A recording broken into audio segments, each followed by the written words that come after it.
नमस्कार, आप देख रहे हैं जनचेतना न्यूज और मैं हूं आपके साथ सीमा नामदेव। बढ़ते हैं हेडलाइंस की ओर। जम्मू कश्मीर में होगा 50,000 करोड़ रुपए का निवेश, गृह मंत्री अमित शाह ने किया पोर्टल का शुभारंभ। किसानों पर लाठीचार्ज के विरोध में कांग्रेस ने किया रोष प्रदर्शन व उपायुक्त को सौंपा ज्ञापन। फतेहाबाद से परिवार गया था वृंदावन, वापस आया तो घर से गायब मिले सोने चांदी के आभूषण। राहुल गांधी का पीएम पर हमला, मोदी के 4-5 मित्रों की भरी जा रही है जेब। बीजेपी के कार्यकाल में दोगुने हुए सिलेंडर के दाम। महम में भाजपा के कार्यक्रम का विरोध, किसानों और पुलिस में झड़प। अब खबरें विस्तार से। जम्मू कश्मीर में अनुच्छेद 370 हटने के बाद वहां पर विकास की बहार मोदी सरकार की टॉप प्रायोरिटी पर बना हुआ है। सरकार ने वहां पर 50,000 करोड़ रुपए की निवेश योजनाओं के लिए पोर्टल शुरू किया। केंद्रीय गृह मंत्री, सहकारिता मंत्री अमित शाह ने मंगलवार को वीडियो कॉन्फ्रेंसिंग के जरिए वेब पोर्टल का शुभारंभ किया। ये पोर्टल जम्मू कश्मीर के औद्योगिक विकास की नई केंद्रीय क्षेत्र योजना के तहत इकाइयों के पंजीकरण का काम करेगा। गृह मंत्री अमित शाह ने कहा कि इस पोर्टल के शुभारंभ के साथ ही जम्मू कश्मीर में निवेश और औद्योगिक विकास की एक नई सुबह की शुरुआत होगी। जम्मू कश्मीर की औद्योगिक नीति देश की सबसे आकर्षक औद्योगिक नीति है। मोदी सरकार की इस नीति के तहत जम्मू कश्मीर में 50,000 करोड़ रुपए से भी ज्यादा का निवेश आएगा और इससे जम्मू कश्मीर का सर्वसमावेशी, सर्वस्पर्शी विकास होगा। जम्मू कश्मीर एकमात्र राज्य ऐसा है जहां पर एक भी व्यक्ति ऐसा नहीं जी है जिसे प्रधानमंत्री आयुष्मान भारत योजना का लाभ नहीं मिला है। जम्मू कश्मीर का कोई भी व्यक्ति हो, वो सेहत स्कीम के तहत प्रधानमंत्री आयुष्मान भारत योजना का लाभ ले सकता है। हेल्थ क्षेत्र में कितना बड़ा अपॉर्चुनिटी है, क्योंकि हर परिवार के पास 5 लाख रुपए का पेइंग कैपेसिटी सरकार ने ही जनरेट कर दिया है। 5 लाख रुपए हर परिवार का, और लगभग 94,990 लोग आज तक इसका फायदा ले चुके हैं और उनका पेमेंट भी हो चुका है। तो हेल्थ सेक्टर में जो लोग इन्वेस्ट करना चाहते हैं, इनके लिए मैं मानता हूं कि ये बहुत बड़ी अपॉर्चुनिटी। प्रधानमंत्री आवास योजना के तहत मैं अर्बन की बात करता हूं, 56,000 नए घर बनाए जा रहे हैं।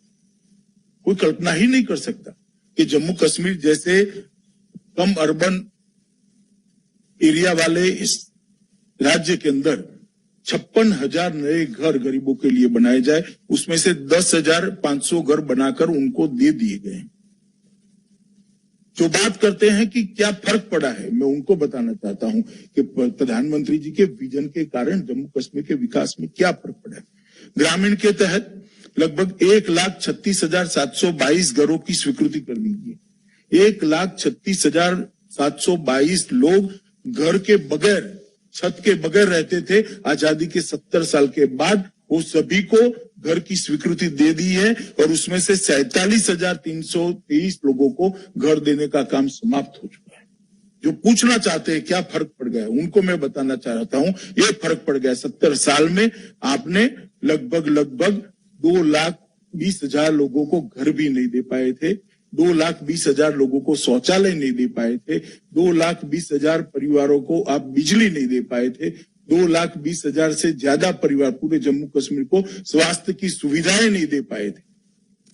नरेंद्र मोदी जी ने 2-3 साल के समय के अंदर इस सभी चीजों को पूरा किया है। ये परिवर्तन आया है जम्मू कश्मीर। कृषि कानून के खिलाफ अपने हितों व अस्तित्व को बचाने के लिए लगातार आंदोलन कर रहे किसानों पर बार बार लाठीचार्ज कर उन्हें लहूलुहान करने व किसान आंदोलन को दबाने का प्रयास कर रही सरकार के खिलाफ जिला कांग्रेस कमेटी के राष्ट्रीय अध्यक्ष सोनिया गांधी व प्रदेश अध्यक्ष कुमारी शैलजा के दिशा निर्देश अनुसार जोरदार रोष प्रदर्शन किया गया। जिला भर में कांग्रेस जनों ने आज लघु सचिवालय के बाहर धरना दिया तथा राज्यपाल के नाम जिला उपायुक्त को ज्ञापन सौंपा। इस मौके पर कांग्रेसियों ने सरकार के खिलाफ नारेबाजी की तथा हाल ही में करनाल में किसानों पर हुए लाठीचार्ज की कड़े शब्दों में निंदा की। जिला कांग्रेस कमेटी द्वारा आयोजित धरना प्रदर्शन में प्रदेश के पूर्व कृषि मंत्री परमवीर सिंह टोहाना, फतेहाबाद के पूर्व विधायक प्रहलाद सिंह गिल्लाखेड़ा, पूर्व विधायक बलदेव सिंह दौलतपुरिया, जिला कोऑर्डिनेटर अरविंद शर्मा, महिला जिला प्रधान कृष्णा पुनिया, एडवोकेट गुलबहार सिंह व अमरदीप बराड़ ने बतौर मुख्य वक्ता धरने को संबोधित किया। इस अवसर पर भीम नारंग, पूर्व चेयरमैन नवनीत गोदारा, आनंदवीर गिल्ला खेड़ा, धर्मपाल ढाका, मुख्यत्यार सिंह सदर, एडवोकेट मंजीत नथवान, रमन खोखर आदि कांग्रेस कार्यकर्ता उपस्थित रहे। किसान कृषि कानूनों का विरोध करे तब से कांग्रेस पार्टी कंधे से कंधा मिलाकर उनका साथ दे रही है। आज तो हमारा करनाल के अंदर जो किसानों के सिर फोड़ने के काम किए थे, जो किसानों को लहू-लुहान किया था, उसके विरोध में हमारा रोष प्रदर्शन था और हमने सरकार से मांग करी थी कि आयुष सिन्हा नाम के अधिकारी को तुरंत सस्पेंड करके उसकी विभागीय जांच करी जाए। लेकिन एक कहावत है हरियाणा में, बहू ने कहा चोर पकड़ चोर बहू को भाई, तो चोर ने पकड़ा कौन। लेकिन मैं आपको ये बताना चाहता हूँ, दर और दीवारों पे लिखा जा चुका है, आने वाली सरकार कांग्रेस की होगी। वो आईएएस अधिकारी आयुष सिन्हा कान खोल कर सुन ले, जब भी कांग्रेस की सरकार बनेगी उसको एक एक बात का हिसाब देना पड़ेगा। तुरंत उसके सस्पेंड ऑर्डर होंगे, उसकी विभागीय कार्रवाई शुरू की जाएगी। नहीं तो इस तरह का उद्दंड अधिकारी अगर कल को किसी जिले में डिप्टी कमिश्नर बन गया तो पता नहीं कितने बड़े बड़े जुल्म करेगा। ये वो तो अपनी नाकामियां, अपनी असफलता छुपाने के लिए इस तरह के भ्रमित बयान दे रहे हैं। और कांग्रेस पार्टी हमेशा किसान के, मजदूर के, गरीब के, छोटे दुकानदार के, व्यापारी के हितैषी पार्टी रही है। जब भी इनके हितों पे किसी सरकार ने कुठाराघात करने का काम किया है तो कांग्रेस पार्टी ने उसका कंधे से कंधा मिला के साथ दिया है और उसी परिपाटी पे हम आज भी किसानों के साथ कंधे से कंधा मिला के साथ दे रहे हैं। चाहे इनका प्रोग्राम कहीं भी हो, कांग्रेस पार्टी इनका तहे दिल से मदद करती है। और जब तक ये काले कानून निरस्त नहीं होते, एमएसपी गारंटी कानून नहीं बनता, तब तक कांग्रेस पार्टी चुप रहने वाली नहीं है। फतेहाबाद शहर में पिछले 1 महीने से चोरी का ग्राफ लगातार बढ़ रहा है, जिसमें पुलिस की कार्यप्रणाली पर सवाल खड़ा हो रहा है। जिस पर घर के बाहर ताला लटका मिलता है, चोर उसी को निशाना बनाते हैं। ऐसा ही मामला शहर के सतीश कॉलोनी में देखने को मिला। पूरा परिवार वृंदावन गया हुआ था। ऐसे में चोरों ने एक मकान में सेंध लगाते हुए सोने व चांदी के जेवरात चोरी कर लिए।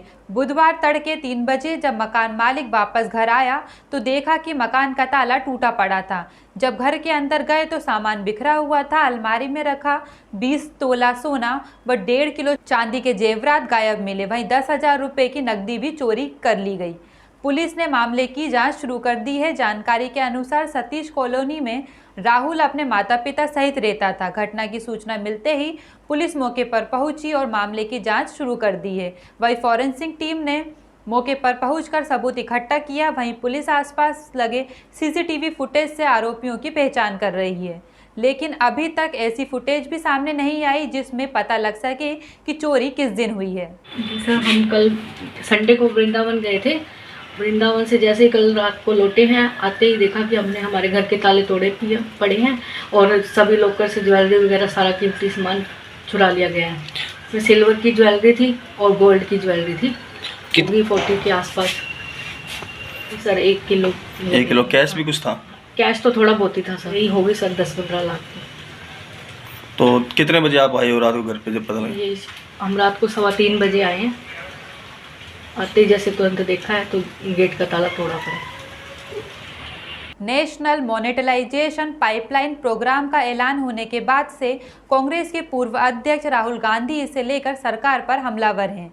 बुधवार को भी राहुल गांधी ने इस स्कीम को लेकर सरकार पर अटैक किया। उन्होंने कहा कि इसके जरिए नरेंद्र मोदी ने 4-5 मित्रों का मोनेटाइजेशन हो रहा है। राहुल गांधी ने कहा कि मोदी जी ने पहले कहा था कि मैं डीमोनेटाइजेशन कर रहा हूं और वित्त मंत्री कहते हैं कि मैं मोनेटाइजेशन कर रहा हूं। किसानों, मजदूरों, छोटे दुकानदारों, सैलरीड क्लास, सरकारी कर्मचारियों और ईमानदार उद्योगपतियों का डीमोनेटाइजेशन हो रहा है। राहुल ने प्रेस कॉन्फ्रेंस में सरकार पर भड़कते हुए जीडीपी को बिल्कुल अलग तरह से परिभाषित किया। उन्होंने जीडीपी को गैस, डीजल, पेट्रोल से जोड़ दिया। राहुल बोले, सरकार ने 23 लाख करोड़ रुपए जीडीपी यानी गैस, डीजल और पेट्रोल से कमाए हैं। ये 23 लाख करोड़ रुपए कहाँ गए? 32% ज्यादा था हमारे टाइम। गैस इंटरनेशनल प्राइस देख लीजिए, हमारे टाइम 880, आज 653, 26% कम। तो इंटरनेशनल मार्केट पे gas price, diesel price, petrol price, oil price गिर रहे हैं और हिंदुस्तान में बढ़ते जा रहे हैं, दूसरी तरफ हमारे जो एसेट्स हैं उनको बेचा जा रहा है। 23 लाख करोड़ रुपए, 23 लाख करोड़ रुपए सरकार ने जीडीपी से कमाया है। जीडीपी वो ग्रोस डोमेस्टिक प्रोडक्ट नहीं, जीडीपी मतलब गैस, डीजल, पेट्रोल। मेरा सवाल है ये 23 लाख करोड़ रुपए गए कहां? और जनता को यह पूछना चाहिए कि आपके जेब में से जो पैसा निकाला जा रहा है, छीना जा रहा है, ये कहां जा रहा है?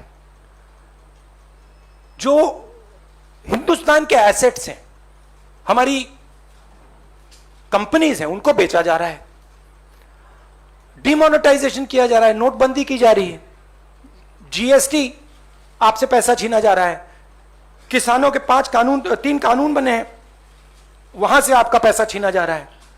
तो ये जा कहां रहा है? आपके पास तो नहीं आ रहा, आपके जेब में तो नहीं जा रहा। तो हिंदुस्तान के युवाओं को, जनता को यह सवाल पूछना पड़ेगा कि ये जा कहां रहा है, किसको मिल रहा है ये सब पैसा। अब अंग्रेजी में बोल देता हूं। डू आई नीड टू से इट इन इंग्लिश और can I just you like me to say it in English? Do you want me to? Very broadly in English.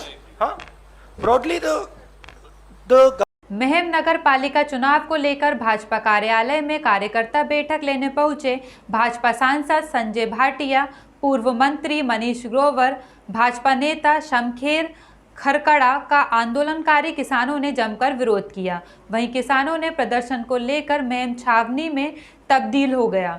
इस कार्यक्रम को लेकर जैसे ही किसानों को पता चला, वे सक्रिय हो गए। काले झंडे लेकर नारेबाजी करते हुए आंदोलनकारी महम अनाज मंडी कर पास एकत्रित हुए।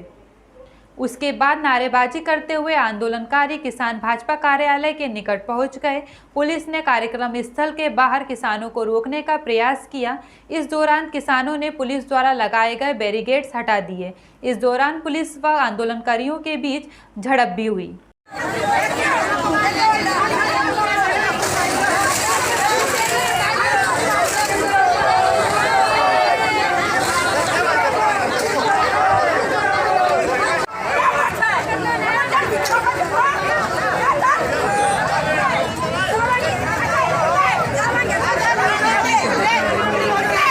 फिलहाल के लिए इतना ही। खबरों का सिलसिला लगातार जारी है। आप बने रहिए जनचेतना न्यूज़ के साथ। नमस्कार।